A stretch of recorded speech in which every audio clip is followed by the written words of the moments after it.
Now, global philanthropic organization, the Rockefeller Foundation, has just launched YieldWise, which is a 7-year, $130 million initiative to demonstrate how food wastage can be cut to half to promote food security.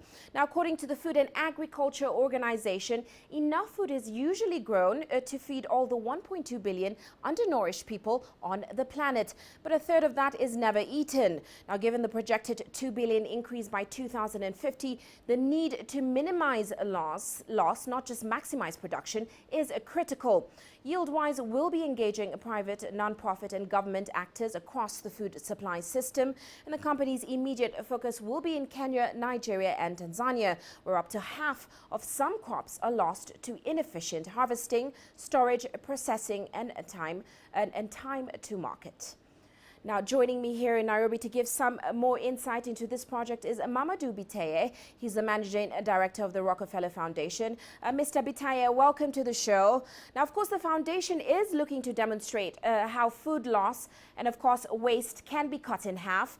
Mr. Biteye, how exactly do you plan to do this through your project YieldWise? Thank you very much. I would like first to really add to what you've said earlier, why this is important. As you said, 1.3 billion tons of food, 1/3 of global food, is produced every year, but is never consumed. It goes to waste. You can just think, if every time you opened your wallet, 1/3 of your money fell down, and that day after day after day. And that is really what is happening to the food industry system globally, and nobody cares about it. And this is why, and actually with the food saved, if we save just 50%, then we will be able to feed all the hungry and malnourished people on the planet. So this is really important.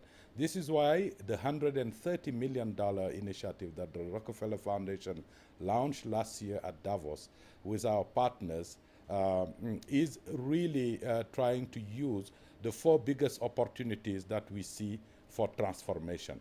One is about helping farmers access technologies and solutions that can help them curb crop loss. Second is fixing the broken links in the food chain and in markets in Africa. And finally, we will be engaging global business to account for the food wasted in their supply chains beyond their own factories and farms, and also encouraging models and government policies that drive mutual economic growth, such as modern export policies.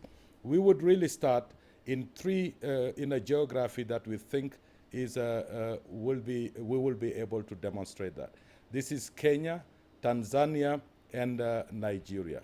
So we will help smallholder farmers access technologies, train them to use them, and make these technologies more accessible, more affordable, more appropriate for their use. We will be also linking them to financing to be able to acquire those technologies along with their farm inputs, etc. But also it is linking them to global demand to ensure that products or harvests are not stored in poor conditions while waiting to get into market. Well, so Mr. Biteye, can you give us some insight? To reduce by 50%. Can you give us some insight into the timelines and the targets of this project? Okay, the target of the project is to reduce food post-harvest loss by 50% in selected value chains. In these 3 countries, we will be demonstrating in 4 value chains. One is mango in Kenya, tomato and cassava in Nigeria, and maize in Tanzania. All of these crops that I have mentioned are representative of 3 groups of 3 crop categories: cereals and grains, fruits and vegetables, and roots and tubers.